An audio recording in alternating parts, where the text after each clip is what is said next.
You hear these types of things that are being said. His sentencing is set for July 11th.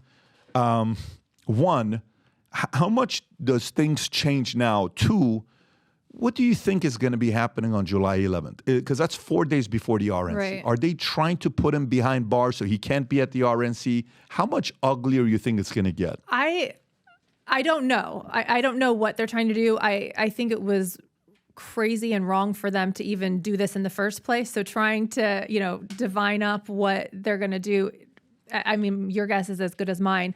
I do think they want to take him off the campaign trail, whether it's actually throwing him in jail or confining him in some other way, or just keeping him in court, whatever it is. They want to tie him up because they don't want those massive rallies. They don't want the nation to see how popular he is. However, every time they do that, he gets more popular. Yes. And so they have to play their cards very carefully as well, because they're very close to getting him, all 50 states in the election with the banana type policies that they're implementing. So I don't know what they're going to do, but I'm real curious to see how they play it. Because what could they do? Like if you're playing only the paranoid survive, let's look at the options. What are some things that could happen on the 11th? I mean, I hope this doesn't happen, and I don't think it's what they should do or will do. But I mean, in theory, they could sentence him to jail time and remand him to the prison. I mean, they could do that. Or they could sentence him to some type of jail sentence and then stay it. I think if they were going to try to do that, that's probably the more politically correct way of dealing with this. Stay it until after the election or some, later date, basically hanging it over his head where if you don't win the election, you have to go to jail, something like that. Or they could try to come up with some type of house arrest or, there's a lot of, they can be real creative with it. Well, as an attorney, you're familiar with these things. I mean, you take a look at SBF and you take a look at Elizabeth Holmes. Those were multi-count fraud issues. But even after they were sentenced, they were both given 6 or 8 or 9 months. And in the case of Elizabeth Holmes, I believe it was extended on the report date. You are being sentenced to this. But since they were white-collar criminals, they yanked the passports. They don't think that they're international flight risk. Right. And so they say you have to report in 6 months.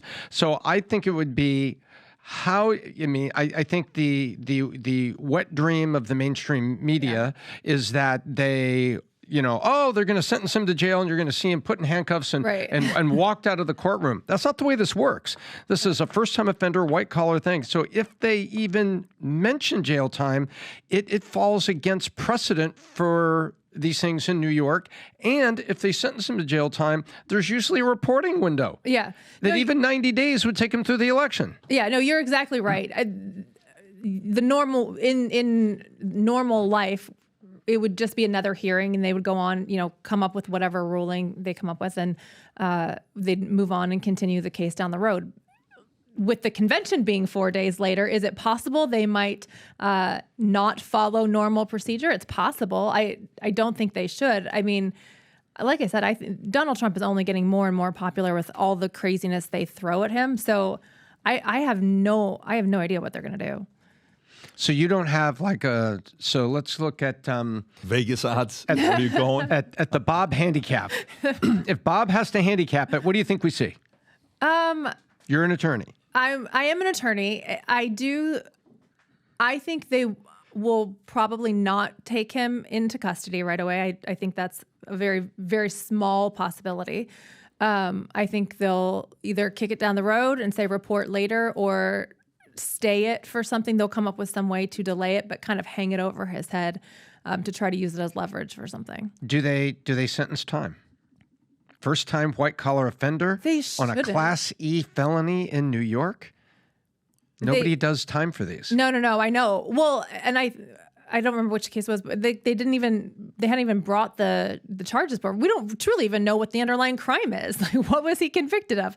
So all of that makes this very confusing. But I don't think so. I mean, normally I would say no, absolutely not. But the only thing that gives me pause why I'm not answering right away is just because the convention's 4 days later. This is a political election year. So all of those weird things come into play. And I don't know. If they try to keep him out of the convention, what do you think happens? I think it's the biggest convention the RNC has ever seen. I think the entire nation shows up. disagree. I'm on that page. Disagree.